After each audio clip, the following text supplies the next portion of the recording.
오늘 말씀은 출애굽기 6장 2절에서 12절 말씀입니다. 출애굽기 6장 2절에서 12절 말씀 88페이지 경에 있습니다.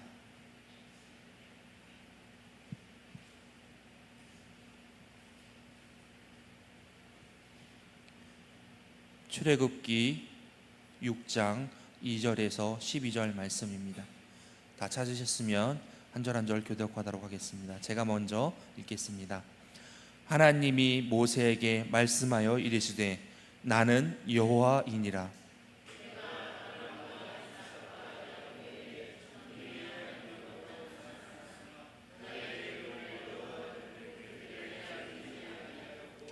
가나안 땅 곧 그들이 거류하는 땅을 그들에게 주기로 그들과 언약하였더니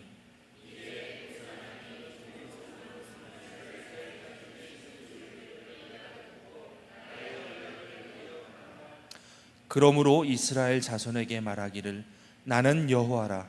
내가 애굽 사람의 무거운 짐 밑에서 너희를 빼내며 그들의 노역에서 너희를 건지며 편팔과 여러 큰 심판들로서 너희를 속량하여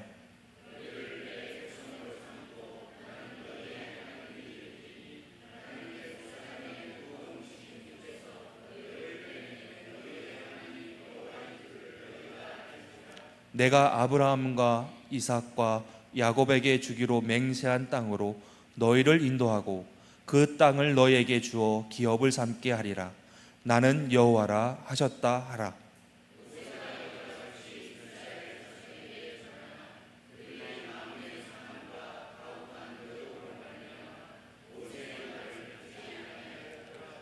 여호와께서 모세에게 말씀하여 이르시되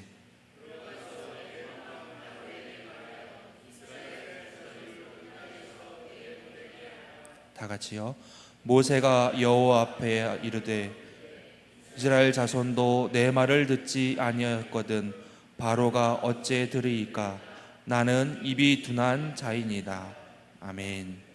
오늘 출애굽기 연속 설교 16번째 나는 여호와다라는 말씀으로 우리 김지훈 담임 목사님 나와 설교하실 때 큰 은혜 받으시길 부탁드리겠습니다. 하나님의 말씀을 순종했으나 삶에서 좌절을 맛본 사람에게 하나님께서 뭐라고 말씀하실까요? 그 대답의 첫 번째로 우리는 지난 시간에 6장 1절에서 이 모세가 전한 말로 인해서 백성들의 이제 고통이 더하여진 상황에서 하나님께서는 자신의 강한 손으로 모세가 바로에게 말한 대로 정말 일하실 것을 말씀해 주셨습니다. 그리고 오늘 이어서 조금 더 자세하게 2절부터 8절까지 하나님께서는 좌절을 맛본 이 모세에게 더욱 강조하여 답을 주시는 내용인데요. 자, 그 답은 무엇이냐? 참으로 하나님의 뜻대로 순종했다가 좌절을 맛본 사람에게 주시는 그 답은 하나님이 누구신지 더욱 알도록 한다라는 것입니다.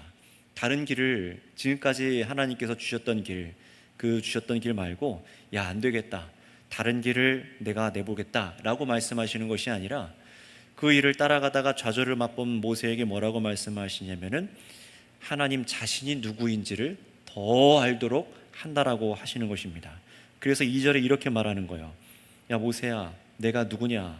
내가 바로 여호와니라 라고 말씀하시는 거예요.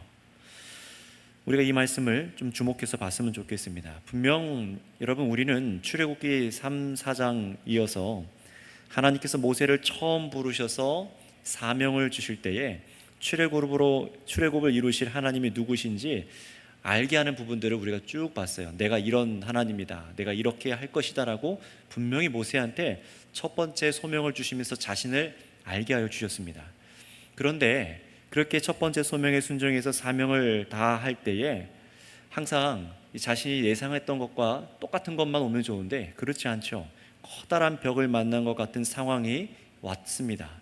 사명을 그래서 감당하는 사람이 이렇게 느끼는 이 벽 앞에서 좌절감, 실패감, 두려움, 불신과 같은 것이 피어오를 때에 하나님께서 그 모세를, 사명자를 다시 세우시는 방법은 다른 길을 내어주시는 것이 아니라 하나님 자신을 더욱 알게 하신다라는 것입니다. 이것을 우리에게도 적용해 볼 수 있겠죠. 참으로 우리가 예수 그리스도를 믿고 이 땅 가운데 사명을 감당하며 살아가는 가운데 예상하지 못한 어려움들이 분명히 있습니다. 근데 그럴 때 하나님께서 우리에게 말씀하시는 것은 다른 어떤 특별한 것을 보여주시는 것이 아니라 하나님 자신이 누구신지 알게 하실 때 그때 우리가 다시 솟게 되는 것을 경험할 수가 있습니다. 바로 오늘 그 말씀이에요. 그렇다면 오늘 우리 역시 예수를 믿고 하나님을 아버지라 부르며 이 세상을 걸어가는 데서 겪는 예상치 못한 정말 거대한 벽과 같은 상황들, 앞뒤가 꽉 막힌 것 같은 상황들, 실패감과 좌절감들이 들 때에 오늘 이 말씀이 우리 마음 안에 참으로 두려움을 물리칠 수 있는 말씀으로 작동하기를 원합니다. 우리를 그래서 다시 세우시는 하나님을 향한 신뢰의 말씀으로 저와 여러분들이 붙드셔서 이 말씀이 항상 우리를 인도하기를 원합니다. 자, 그래서 오늘 2절에 하나님께서 모세를 다시 부르셔서 주신 답은 분명하게 하나님이 누구신지, 자신이 누구인지를 다시 한번 선명하게 알도록 하시는 장면입니다. 정말로 그런지 우리 2절 말씀 읽어볼까요? 시작. 하나님이 모세에게 말씀하여 이르시되 나는 여호와니라. 아멘.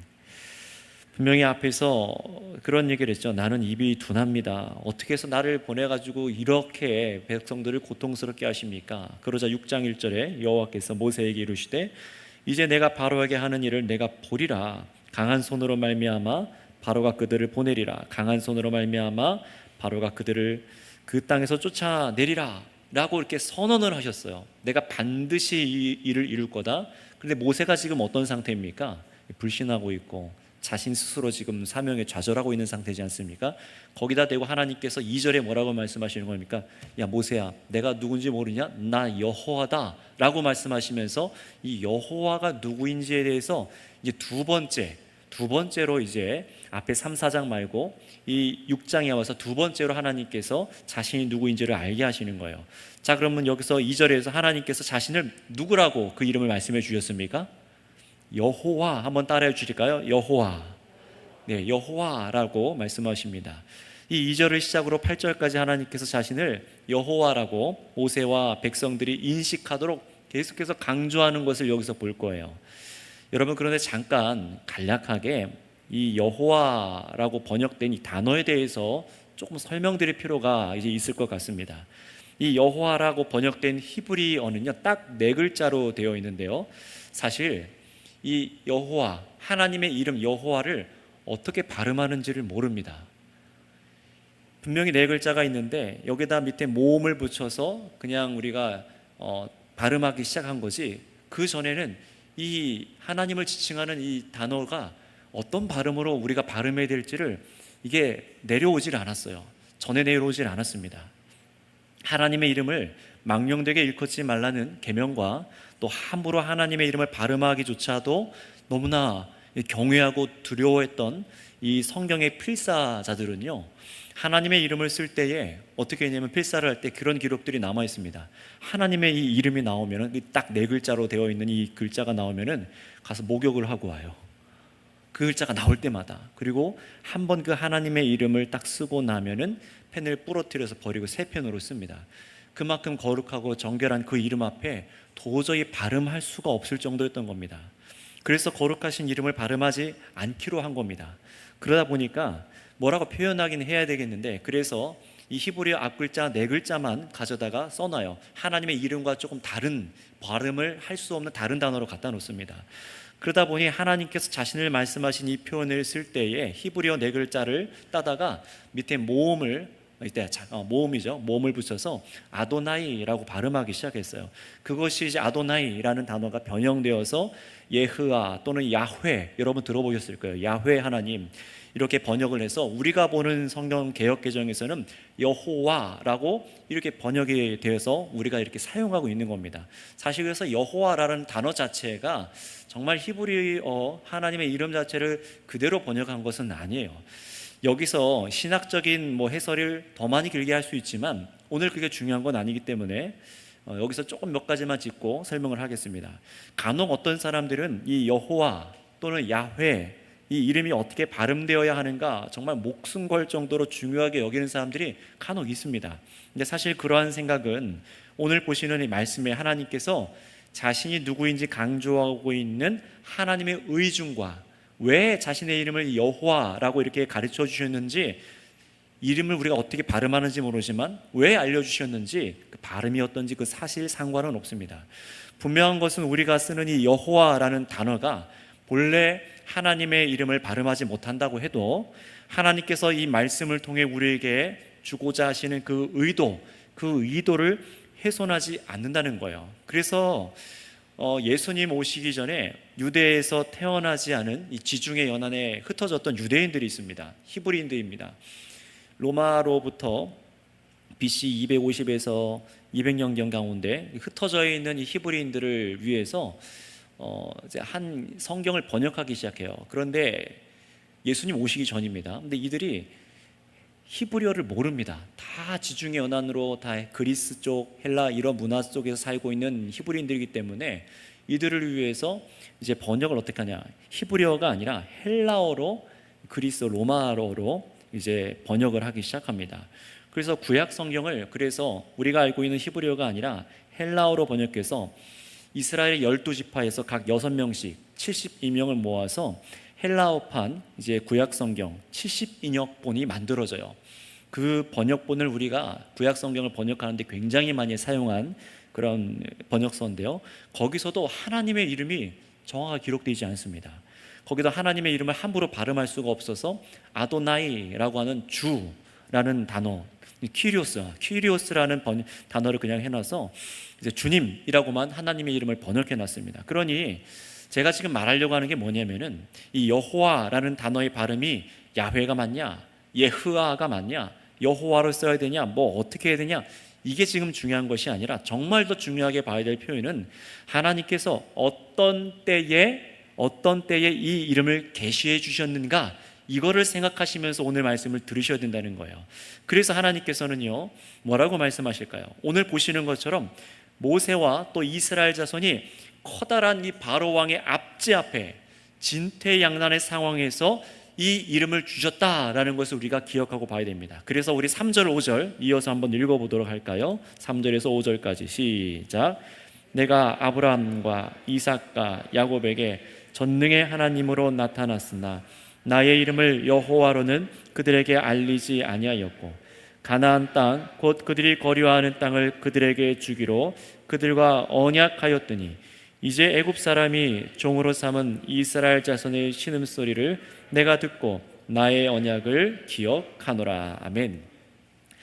이 앞에 있는 책 창세기에서 아브라함과 그 자손 이삭과 야곱 3대에 걸쳐서 하나님께서 자신을 전능하신 하나님으로 나타나셨다라고 말씀하십니다.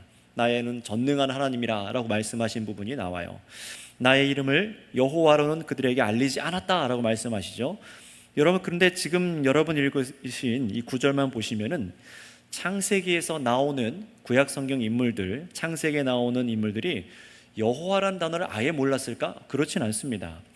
여호와란 단어가 아예 안 나오는 것이 아닙니다. 무려 창세기에 여호와란 단어가 166회나 나옵니다. 굉장히 많이 사용돼요. 아브라함도요 제단을 쌓고 여호와의 이름을 불러서 하나님께 제사를 드립니다. 이미 선조들이 하나님을 부를 때 사용하였던 이름이 여호와라는 이름이에요. 자, 그렇다면 여러분, 오늘 지금 읽은 이 3절이 어떤 의미일까요? 이 여호와라는 하나님의 이름을 모세와 백성들에게 지금 더 새롭게 알게 하시겠다라는 거예요. 구약 창세기 때 알게 하던 그 여호와라는 이름이 갖고 있었던 그 하나님이 어떤 분이냐? 이 출애굽기에서 너희에게 더 알게 하겠다. 여호와는 이런 분이야 라고 의미를 새롭게 더해서 말씀하신다는 거예요. 자, 우리 창세기, 그렇다면 전능의 하나님과 여호와 하나님이 어떤 차이로 말씀하셨는지를 알기 위해서 창세기 17장 1절 말씀 먼저 읽어보도록 하겠습니다. 두 군데만 창세기 찾아서 읽어볼게요. 창세기 17장 1절 말씀입니다. 함께 읽겠습니다. 17장 1절 말씀이 되겠습니다. 시작.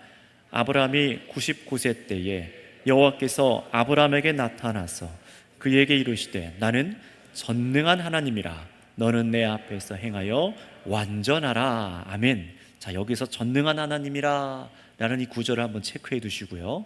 그 다음에 창세기 뒤로 쭉 넘어가셔서 35장 11절 말씀을 보시겠습니다. 창세기 35장 11절입니다.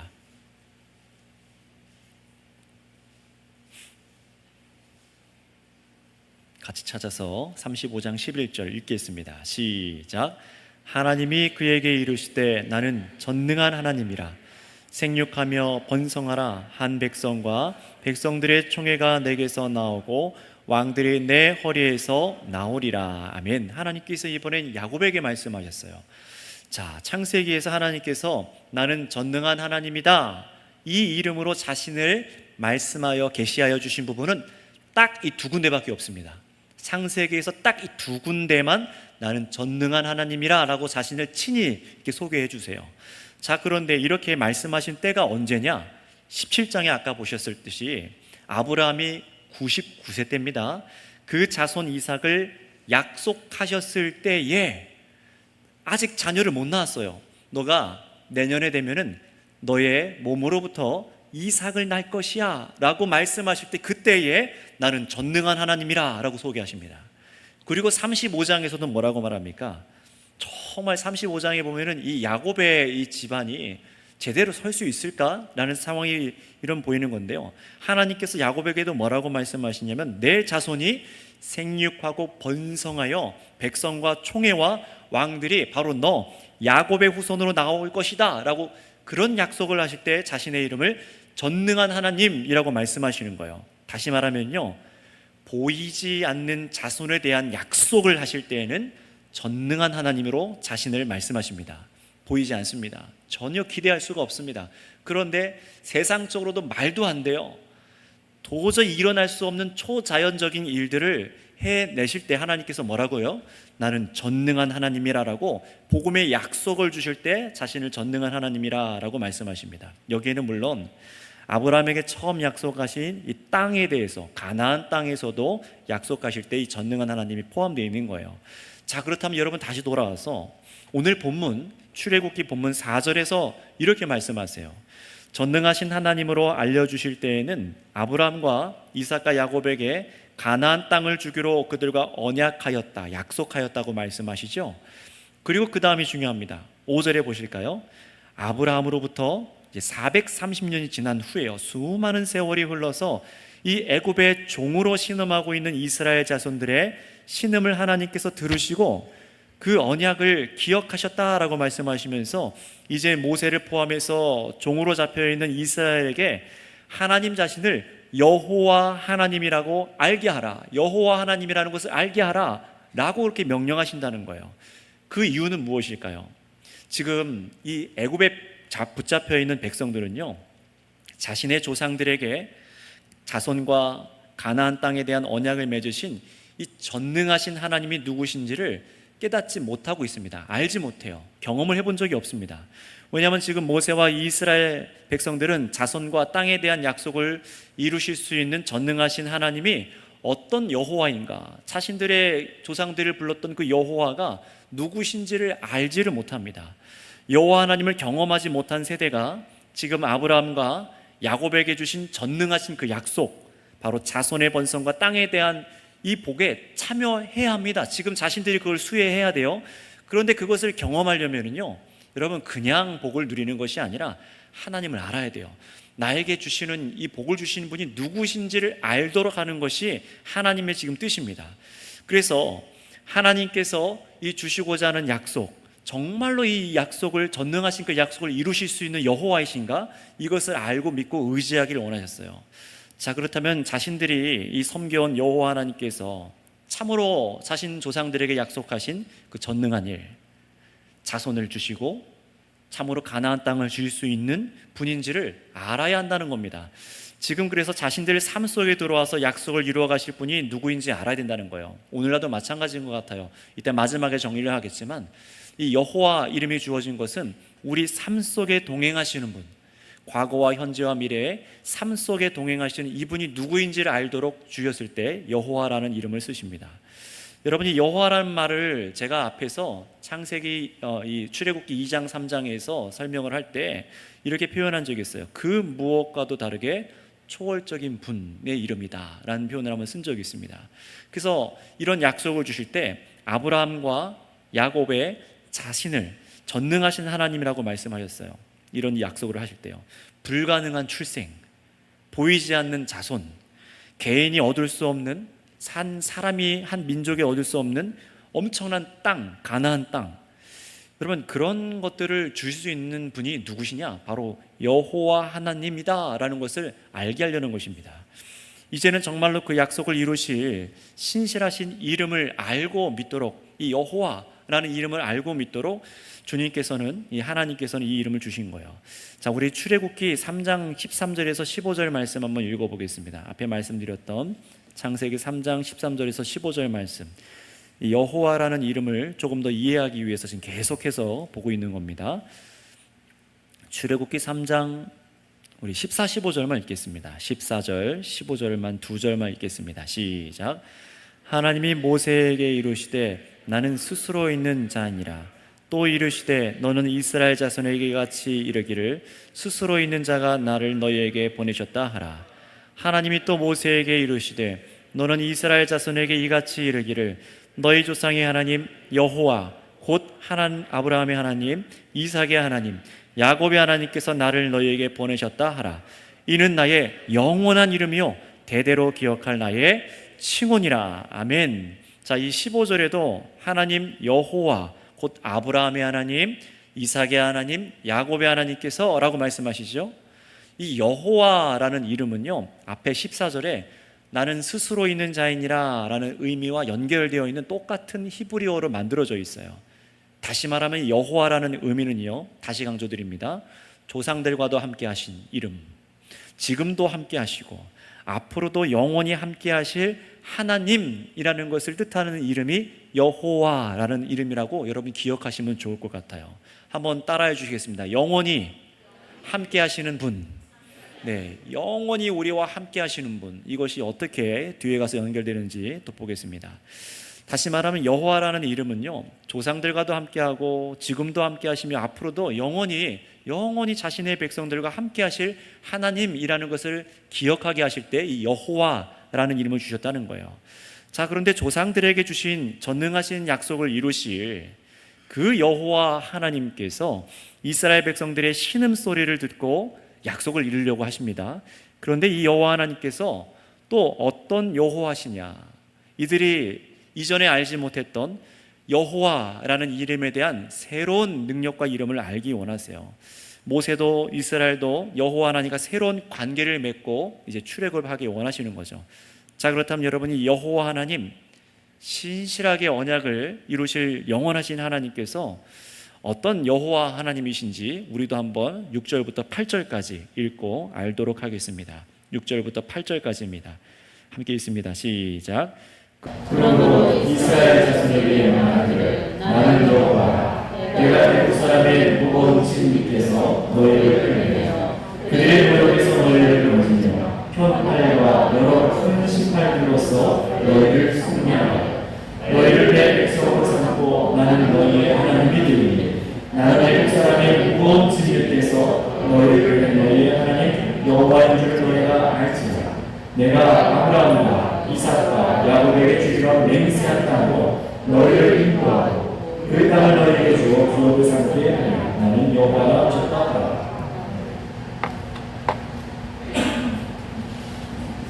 자, 여기서 많은 내용을 이야기할 수 있지만 이 시간에는 시간상 크게 두 가지만 이 구절에서 해당하는 설교를 하겠습니다. 첫 번째는 여호와 하나님이 누구시냐라고 할 때 이분이 누구시냐, 바로 이 구절에서 나타나는 여호와 하나님은 어떤 분이라고 설명합니까? 애굽의 무거운 짐 밑에서 너희를 빼내고 노역에서 건지고 해방과 자유 주시는 여호와 하나님이 또 편팔과 여러 큰 심판들로 속량하며 라고 이렇게 지금 자신의 이름을 소개하십니다. 이게 뭘 말하는 겁니까? 백성들을 압제해서 구원해내시는 분이라는 것입니다. 이전에 이 창세기에서 여호와라고 할 때는요, 약속하시고 함께하시고 동행하시는 분, 그렇게 생각을 했었지만 죄송합니다.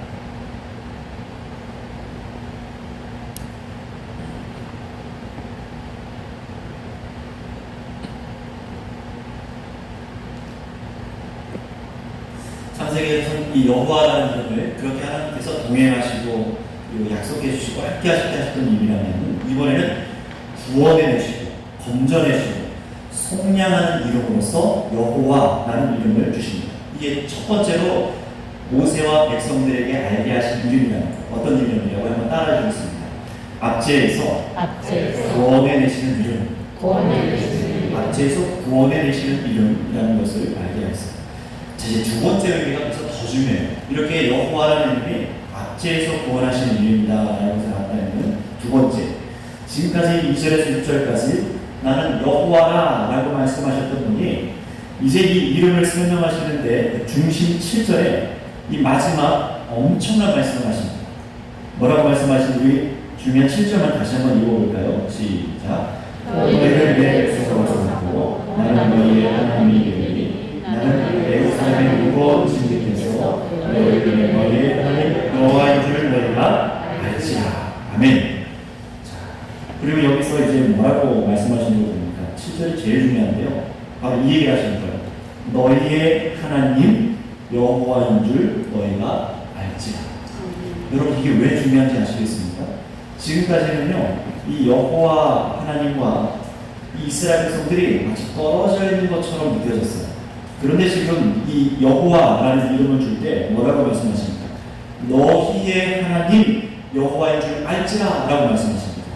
조상들에게 자손과 땅을 약속하셨던 그 하나님, 애굽에서 무거운 짐에서 구원해내고 속량하실 분이 누구의 하나님이라고요? 너희의 하나님인 걸 알라 라고 말씀하실 때 그때 여호와라는 이름을 주신다는 거예요. 너희의 하나님. 저 말씀하시는 분이 우리를 구원하시겠다는 분이 나의 하나님이구나 라는 것을 믿도록 하기 위해서 여호와 하나님이라고 말씀하십니다.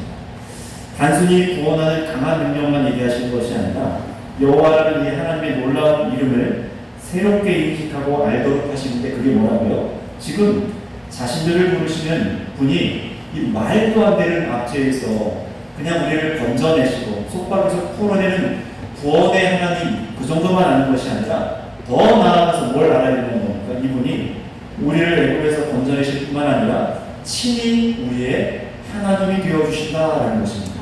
믿음의 영역으로 들어가는 겁니다. 너희를 내 백성으로 삼고 나는 너희의 하나님이 될 것이다. 하나님께서는요, 이 이스라엘 백성들과 모세로 참으로 알도록 하시려는 것이 바로 이겁니다. 이분이 우리의 하나님이 되시려는구나 라는 겁니다. 예수님을 믿는다고 해도, 하나님을 믿는다고 해도 동떨어지게 신앙생활을 할 수가 있어요. 나에게 그 좋은 것을 주시는 분, 그냥 언제든지 내 삶에서 떨어져 나갈 수 있는 분, 분리될 수 있는 분, 그게 아니라는 거예요. 이제 우리를 건져내실 뿐만 아니라 나의 하나님이 되어주십니다. 우리는 그분의 백성이 되고 그분은 우리의 하나님이 되어주신다는 영원한 언약 가운데 주시는 이름이라는 거예요. 단순한 억압에서 해방시키는 것만 목적이 아니라는 거예요. 우리의 삶의 문제를 해결하는 것만이 문제가 아니라 하나님께서 정말로 이 이름을 주신 목적이 뭡니까? 그 목적은 해방된 백성을 자기 백성 삼으시려고 하신다는 겁니다. 이게 중요한 겁니다. 여러분, 우리가 고난과 핍박 가운데 건진받는 것 중요하죠. 그러나 그것보다 더 중요한 것은 이 건지신 분이 우리의 하나님이 되어주신다는 거예요. 내가 그분의 소유가 된다는 겁니다. 바로 이 관계성을 주실 때 여호와라는 이름을 기억하게 했어요. 대대로 기억할 이름이라고 하시지 않았습니까? 바로 이 이름을 모세와 이스라엘은 반드시 알고 받아들여야 했던 겁니다. 자신들을 해방시키신 여호와께서 우리의 하나님이 되시기 원하신다. 우리에게 조상들에게 약속하신 가나안 땅을 주실 분이 바로 이 여호와 우리의 하나님이시구나 라고 하시는 겁니다. 자, 여러분, 그런데 이런 이름을 지금 언제 주시고 계신다고요? 모세가 가장 사역적으로 뜨거울 때일까요? 아니, 언제입니까? 좌절하고 있을 때입니다. 가장 절망하고 있을 때, 이스라엘 백성들이 바로의 앞에서 절망하고 있을 때 이런 메시지를 주시는 거예요. 모세나 아론 이스라엘 백성들 전부 하나님께서 자신들을 이 애굽의 압제에서 구원하실 수 없다, 그렇게 생각하고 완전히 포기할 만한 상태에서 하나님께서는 이 여호와라는 이름을 듣게 하십니다. 어떤 이름이라고요? 첫 번째, 우리를 구원하시는, 그렇죠, 압제에서 구원하시는 이름과 영원히 내가 너희의 하나님이 될 것이다, 너희는 나의 백성이 될 것이다 라는 이름을 언제 주셨다고요? 좌절할 때, 이 말을 받아들일 수가 없을 때, 믿어지지 않을 때, 전혀 기대할 수가 없을 때에 이 여호와라는 이름을 주셨다는 겁니다. 자, 여러분, 여기서 이제 중요한 것을 말씀드리겠습니다. 여러분, 이것이 바로 출애굽기의 복음입니다. 이게 바로 지금 출애굽기의 복음이에요. 왜 그런지 9절부터 한 절씩 한 절씩 읽어보도록 하겠습니다. 우리 9절 말씀 읽겠습니다. 시작. 모세가 이와 같이 이스라엘 자손에게 전하나 그들의 마음의 상함과 가혹한 노력으로 말미암아 모세의 말을 듣지 아니하였더라. 아멘. 이스라엘 자손은요, 이 여호와의 이름을 듣고도 엄청난 이름 아닙니까? 우리를 압제에서 구원해 주시고 영원히 우리의 하나님이 되시겠다고 하시는 엄청난 여호와 이름을 듣고도 너무 가혹한 노동의 이 마음이 상해서 몸이 너무 고통스러워서 이 여호와의 이름, 여호와의 이름, 모세의 말 듣지 않는 거예요. 여러분, 복음이 지금 복음이잖아요. 우리를 구원해 주시고 우리의 하나님이 되시겠다는 건 복음입니다. 그런데 이 복음이 지금 어떤 취급을 받고 있는지 보세요. 여호와라는 약속과 신실하심과 구원을 이루실 놀라운 여호와의 이름을 듣지 않습니다. 거절한 거예요. 미래에 이루실 더 큰 약속의 성취를 지금의 고통 때문에 바라보지 않는 겁니다. 지금 당장 내가 먹고 살 문제 해결돼야 되고 몸의 고통이 덜한 게 중요한 거지, 조상들에게 가나안 땅을 약속해 주셨든지 말든지 애굽에서 구원해 주신다든지 자신들을 백성 삼아 주시고 하나님이 되어 주셔서 앞으로 인도에 나가시다는 것 별로 중요하지 않은 거예요. 지금 현재 이 상황에서 여러분, 미련해 보이지 않습니까? 이스라엘 백성들이요, 당장의 편함을 더 중요하게 여기는 미련해 보입니다. 여호와라는 이름에 담긴 하나님의 신실하심과 구원의 능력을 전혀 믿지 않고 기대도 하지 않는 겁니다.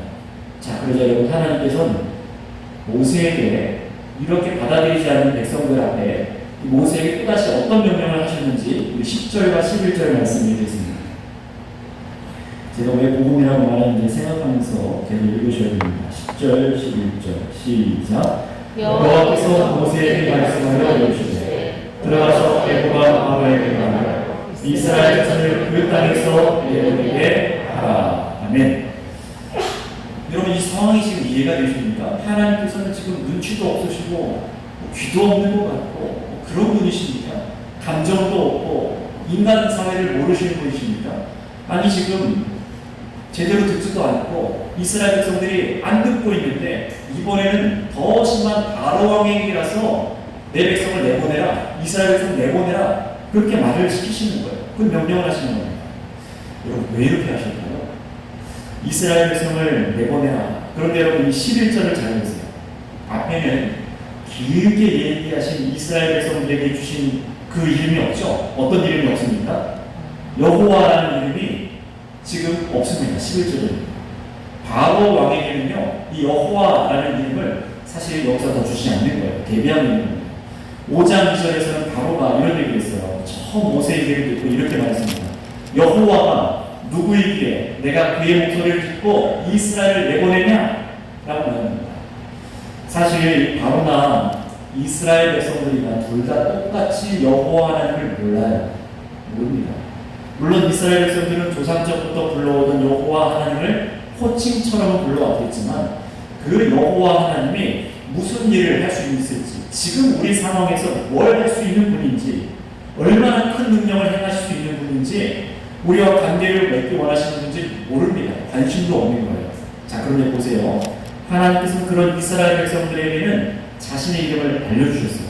왜죠? 조상과 하셨던 약속을 지키시고 그들의 고통의 신음을 들으시고 무엇보다 하나님께서 이들을 은혜로 택하셔서 백성 삼아 주시기 위해서 여호와라는 이름을 주시는 거예요. 거절해도 돼요. 거절하고 받아들이지 않는데도 백성 삼으시기 위해서 이름을 주시는 겁니다.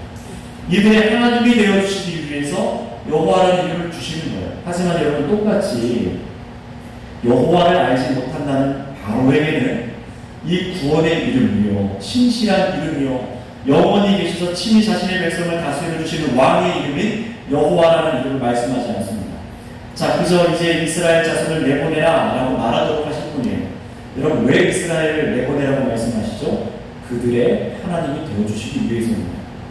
이것이 여호와 하나님의 이름이 가진 커다란 의미예요. 그들의 하나님이 되어주시겠다. 영원 건져내셔서 영원히 함께 계시겠다. 이 이름이 여호와입니다. 그런데 여러분, 여기서 마지막으로 이제 놓치지 않으셔야 될 것이 꼭 있습니다. 분명히 제가 앞에서 반복해서 이 여호와 이름을 이스라엘에게 전하도록 한 것이 복음이라고 제가 말씀을 드렸어요. 왜 그렇습니까? 복음은요, 잘 들으셔야 됩니다. 여기서요. 복음은요, 사람의 기대나 사람의 선한 의지나 사람들이 원하고 바래서 주어진 것이 아니기 때문에 그렇습니다. 다시 말씀드립니다. 복음은요, 사람이 기대해서 받는 것이 아니에요. 사람이 기대해서 하나님께서 복음을 주신 게 아닙니다. 복음은요, 사람들이 선한 의지를 갖고 있기 때문에 주신 것이 아닙니다. 복음은요, 사람들이 원하고 바라고 달라고 해서 주신 것이 아니라는 거예요. 이 출애굽기는 온 인류를 구원하신 하나님의 구원하심의 축소판이라고 했잖아요. 복음이 지금 어떻게 취급되고 있고 어떻게 증거되고 있는지를 보여주는 겁니다. 이스라엘 백성들이 애굽의 무거운 짐에서 건짐받는 것, 속량받는 것, 백성되는 것, 가나안 땅을 받는 것, 여러분, 이런 놀라운 복에 이스라엘 백성들은 전혀 아무런 공로가 있다 없다? 없다는 거예요. 아무런 공로가 없다는 겁니다. 하나님의 백성이 되는 데에 이 이스라엘 백성과 모세는 아무런 공로가 없다는 것을 의도적으로 보여주는 것이 이 출애굽기 오늘 부분입니다. 6절에서 8절까지 이 모든 구원과 백성 삼으심과 약속을 이루시는 데에 누가 주체십니까? 하나님이라는 거예요. 여호와 하나님을 알라라고 말씀하시는 거예요. 사실 여기서 우리가 보는 성경에는 빠져있는 단어가 있어요. 6절에서 8절까지. 나의 손을, 내가 계속 자신을 말씀하십니다. 내가 한다, 내가 한다. 이 복을 누리는 주체는 너희들이 잘해서가 아니라, 모세 네가 뛰어나서가 아니라 내가 하는 거야 라고 손을 딱 그으신 장면이 이 장면인 거예요. 여러분, 바로 복음은 이런 것입니다. 저와 여러분들이 죄와 사망, 종노릇하던 그 비참함에서 건져내시고 우리가 하나님의 백성이 되게 하시고 하나님이 우리의 하나님이 되어주셔서 영원한 그 천국, 하나님의 나라를 유업으로 받게 해주시는 이 모든 이 복이 모든 것이 여러분 우리의 공로가 아니라 철저히 하나님께서 행하시는 은혜라는 것을 기억하시기 바랍니다. 그래서 우리가 예수를 믿는 것이 그래서 복음이라고 하는 거예요. 예수님 믿는 것은 그래서 복음입니다. 내가 기대하는 중에 받은 것이 아닙니다. 우리는 그 누구도 이 복음을 기대하지 않았어요. 누구도 예수님을 기대하지 않았습니다. 내가 앞서 나가서 받은 것도 아니고 무엇을 잘해서 하나님 나라의 복이 나에게 온 것도 아니라는 사실입니다.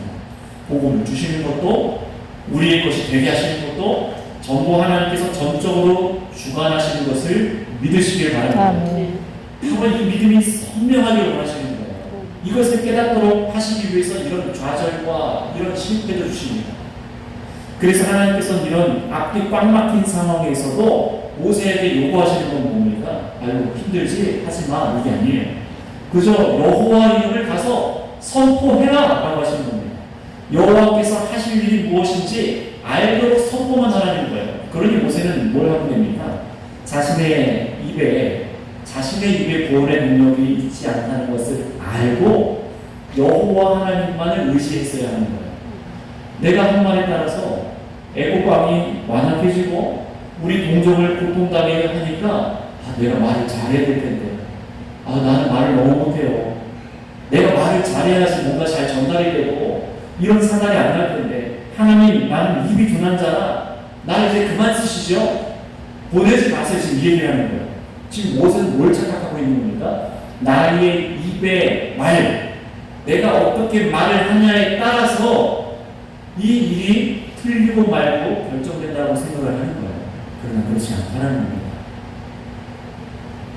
여러분, 복음이 정말 우리 가운데 역사하고 일어나고 말고에 결정되는 것은 우리의 상황과 전하는 자의 입술의 능력이 달린 것이 아니라는 것을 기억하시기 바랍니다. 복음은 사람이 구원을 전혀 기대할 수 없는 중에 하나님께서 약속하신 바를 이루시는 것이 본이라는 거예요. 여러분, 왜 이 부분을 제가 더 강조하고 있냐면 하나님과 우리의 관계를 선명하게 하기 위해서입니다. 전적으로 하나님께서 이루시고 행하시고 우리에게 주시고 부여하시는 것이 복음입니다. 우리는 거기에 아무것도 관여한 바가 없어요. 오직 믿음으로 받는 것뿐입니다. 하나님께서 모세에게 그 복음을 그냥 그래서 선언하도록 하시기만 명령하시는 거예요. 하나님께서 눈이 멀고 귀가 없고 사람이 이해하지 못해서 가서 상심한 이스라엘 백성들에게 또 완고한 바로에게 가서 계속해서 말하라고 그렇게 미련하게 밀어붙이신 것이 아닙니다. 여기서 모세가 했어야 될 정답은 무엇인가요? 12절에 보시는 대로 내 입이 둔하여 또 이런 말 하는 것이 아니라 뭐라고 해서 됩니까? 모세는 여기서 내가 아니라 나는 여호와다 라고 말씀하시는 하나님의 이름과 그분이 하실 일을 선포하기만 하면 되었던 것입니다. 이스라엘 동족이 고통당하고 또 자신을 향해 원망과 불평이 쏟아질 것이 뻔하지만 낙심하지 말고 여호와 이름을 전하기만 하면 됐던 거예요.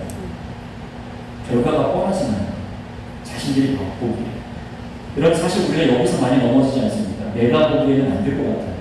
그러나 정말로 이 구원의 능력, 복음이 증거되고 역사하고 복음이 그 사람을 바꾸는데 그 모든 주권이 하나님께 있음을 믿는다면 여러분, 우리는 우리가 보여지는 상황에 낙심하지 말고 복음을 그대로 증언하시길 바랍니다. 그렇지만 모세도 어떻습니까? 자기 입이 둔하다고 말하며 하나님 앞에 불순종하려고 하죠. 여러분, 이 전체적인 게 뭘 보여줄까요? 이스라엘 백성이 구원받는 것도 모세에게 능력이 있던 것이 아니라는 것을 보여줘요. 가면 갈수록 그렇게 보여줄 겁니다. 그렇게 훌륭한 모세라는 선지자, 그에게 능력이 하나도 없었다는 것을 출애굽기는 보여줍니다. 의도적으로. 모세 자신도 이것을 성령 안에서 기록한 이유이기도 합니다. 오직 우리를 구출하시고 속량하시고 백성으로 삼으시고 우리의 하나님이 되어주시고 약속한 땅을 주시는 분은 여호와 하나님이시지 모세가 아니다 라고 하신 겁니다. 누구만 의지하라는 거예요? 하나님만 의지하라는 거예요. 사람 의지하지 말라는 거예요. 여러분, 이것이 특별한 관계예요. 그 당시에 애국과 고대 공동 관계에 있었던 이방신들, 우상들은요, 전부 사람과 무슨 관계입니까? 주고받고 관계입니다. 기브앤테이크 관계예요. 뭔가를 바쳐야 되고 정성을 쌓아야 되고 또 그래서 무엇이 있었습니까? 바알과 아세라 같은 가나안에 있었던 이방 민족의 신들 같은 경우는 성창기들이 있었죠. 성적인 관계를 맺어서 신들을 흐뭇게 해서 비를 내리게 하거나 햇빛을 비추게 해서 풍요의 경작을 이루게 만드는 이런 주고받는 것들이 대다수였습니다. 그러나 보세요. 지금 여호와 하나님은 어떠시다고요? 자신의 백성을 세상에 있는 압제로부터 건져내시는 분이십니다. 신음하는 자들의 목소리를 들으시는 분이십니다. 그리고 그들을 아무렇게 살도록 내팽겨 주신 분이 아니라 자신의 백성으로 삼아주시는 분입니다. 그들의 하나님이 되어주시는 분이십니다. 그런데 그들이 아무것도 원하지 않았고 바라지도 않고 거절하고 아무런 능력이 없는 그런 상황임에도 전적으로 그들을 불러내어 주신 분이 여호와 하나님이신 것을 믿으시기 바랍니다. 그분이 우리의 하나님이신 것을 믿으시기 바랍니다. 우리가 그 복음을 받은 거예요. 따라서 여러분, 우리가 오늘날 예수를 구주로 믿고 있지만 우리가 간절히 죄에서 건져달라고 해서 요청해서 아들을 보내주신 것이 아니지요. 우리를 건진받기 위해서 어디에다가 구해야 될지도 알지 못하는 사람들이었고 우리가 처한 비참함도 몰랐던 사람들이 저와 여러분들입니다. 이런 인생 속에서 죄의 문제들, 악함이 활개치는 이 세상 속에서 속박당하고 부조리를 겪고 억압을 당해서 너무 인생이 고통스러울 때조차 우리는 하나님께 빌지 않았습니다. 그러나 하나님께서는 아브라함에게 일방적으로 주셨던 온 이방 민족을 향한 복음의 약속을 스스로 이행하시고 아무런 공로도 없는 저희들, 도리어 불신하던 우리를 위하여 자신의 아들을 내어 주셨습니다. 로마서 5장 8절에 그래서 이렇게 말씀합니다. 우리가 아직 죄인이었을 때에 그리스도께서 우리를 위하여 죽으심은 하나님께서 우리에 대한 자기의 사랑을 확증하셨느니라. 아멘.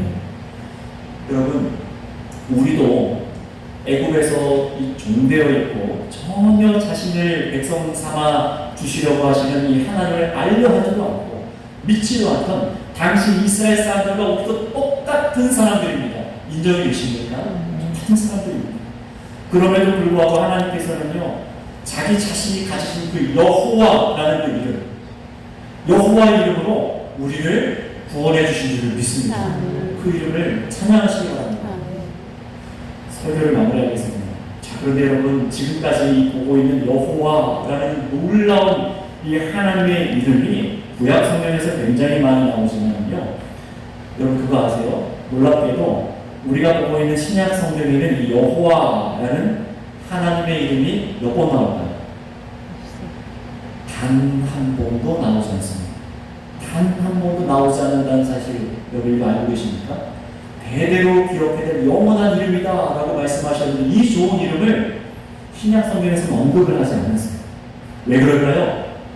바로 이 전능하신 하나님께서 약속하신 그 자손이자 여호와 하나님께서 가장 강한 손으로 우리를 건져내신 그 놀라운 이름, 그 이름을 우리에게 주셨기 때문입니다. 그 이름이 바로 예수입니다. 아멘. 우리 마지막으로 마태복음 1장 21절을 읽고 마치겠습니다.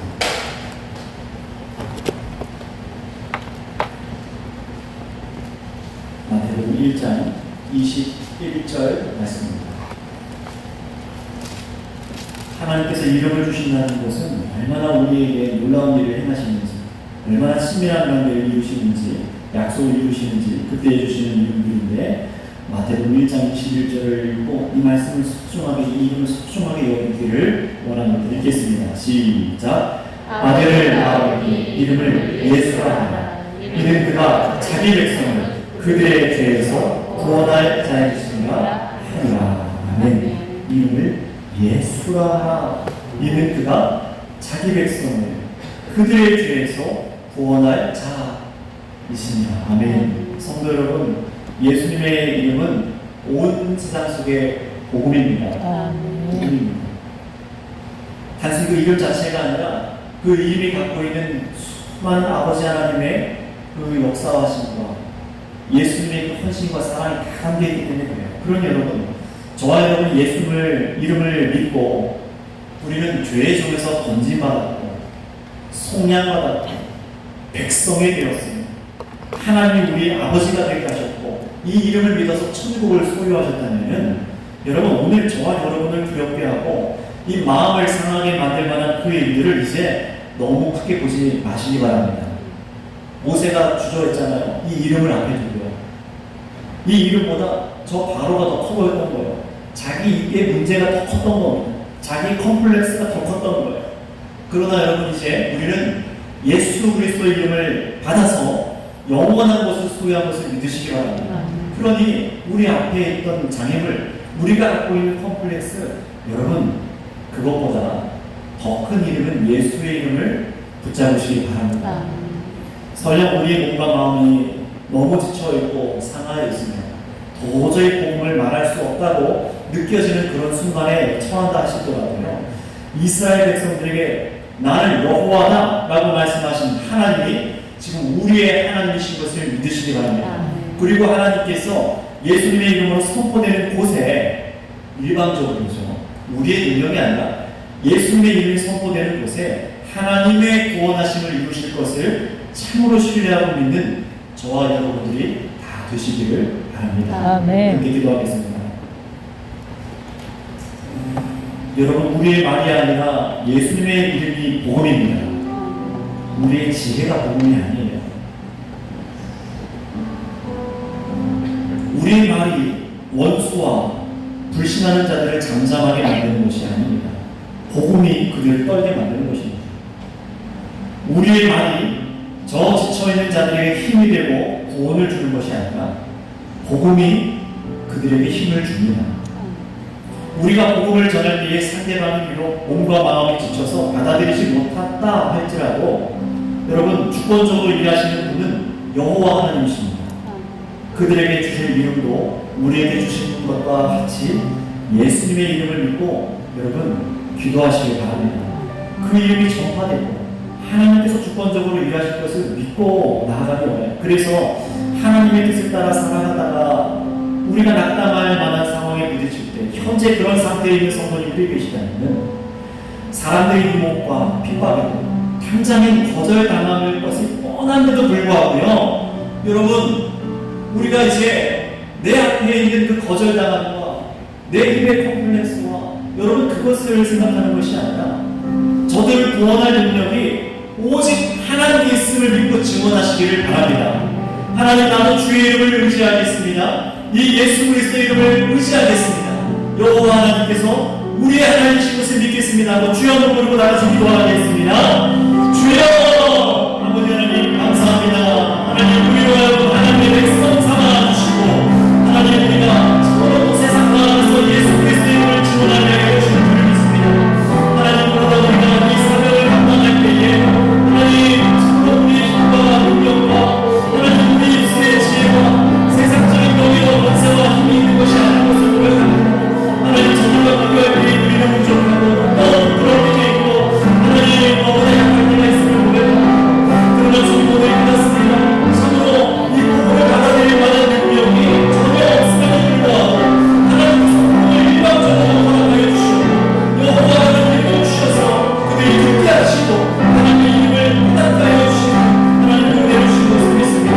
하나님 아버지 참으로 이 백성들이 참으로 거절하고 믿지 않고 의지하지 않을 때에도 하나님 여호와 하나님의 이름을 주셔서 저들을 건져내 주는 것처럼 하나님 오늘 우리에게 예수님의 이름을 바라지 않았던 저희들에게 하나님 이 예수 그리스도의 이름을 주시고 복음을 주시고 우리가 믿고 참으로 구원받은 자녀 백성들이 되어 주셨사오니 주님이 영원하신 예수님의 이름을 잡고 살아가는 저희들이 이제는 그 어떤 것도 두려워하지 아니하게 하시고 염려하지 아니하게 해주시고 거절당할 것이 부담해 보인다 할지라도 하나님 우리 이름을 부끄러워하지 아니하고 능력으로 주님의 능력으로 하나님을 전하게 하여 주시옵소서. 나의 입술의 능력이 아닌 성령께서 역사하시고 참으로 하고 싶은 소리가 하신 것을 믿고 참으로 말하는 자를 받게 하여 주시옵소서. 주님 감사합니다. 주님 감사합니다. 하나님 아버지 감사합니다. 복음이 나의 열심에 따라 나의 선행에 따라 우리가 바람에 따라 주어진 것이 아니라 아무것도 기대하지 않고 거절하는 불신하는 이런 우리에게 하나님께서 우리를 택하여서 일방적으로 주신 엄청난 은혜인 것을 깨닫습니다. 주님, 이 복음으로 여호와라는 이름으로 이스라엘 백성들을 건져내어 주신 것처럼 그 약속 이름 참으로 예수라는 그 이름을 우리에게 허락하여 주셨사오니 이 놀라운 이름으로 우리를 건져내시고 백성 삼아주신 것처럼 하나님 우리가 세상에 나아가서 우리의 힘에 구원의 능력을 달리거나 우리의 말에 세상의 어떤 사람들을 건져내거나 위로할 수 있는 능력이 나에게 있다고 생각하지 않게 하여 주시고 오직 예수님의 이름에만 복음의 능력이 있는 것을 믿게 하여 주시옵소서. 그 일을 능히 이루실 우리 구주 예수님의 이름으로 기도드렸사옵나이다. 아멘. 예, 찬송가 9장입니다. 통합은 53장입니다.